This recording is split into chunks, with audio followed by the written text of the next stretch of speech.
वृंदावन में रहते थे और माँ गायत्री की उपासना करते थे।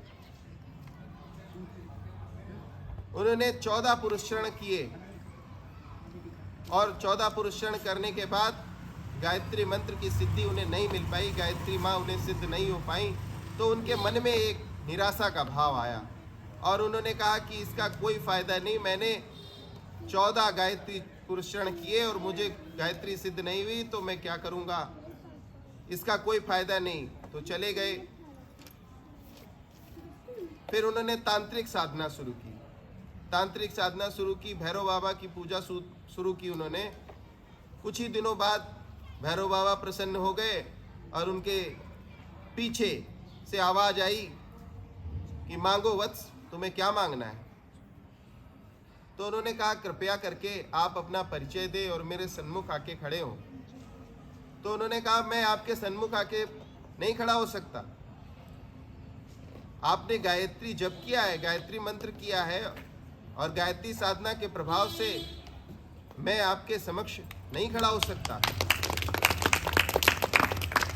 तो कहा जब आप मेरे समक्ष नहीं खड़े हो सकते तो मुझे देंगे क्या।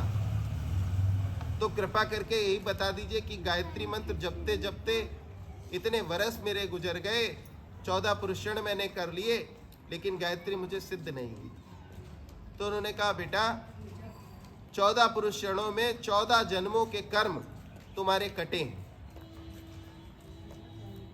और इसके बाद से जो भी तुम साधना करोगे वो फलीभूत होगी। वह पुनः तंत्र साधना को छोड़कर वापस आए और गायत्री साधना में लग गए और साधना के क्रम में माँ गायत्री के दर्शन उन्हें प्राप्त हुए, माँ गायत्री उन्हें सिद्ध हुई और उनकी साधना फलीभूत हुई।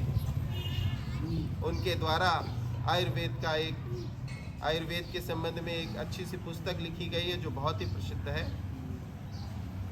तो इस प्रकार गायत्री मंत्र आपको पूर्णतया, जब आपके भीतर पूर्णतया सफाई हो जाएगी, आपके भीतर के जो भी आपके पूर्व जन्मों के कर्म हैं वो जब कट जाएंगे, तब आपको चमत्कार, आपको अनुभूति होगी।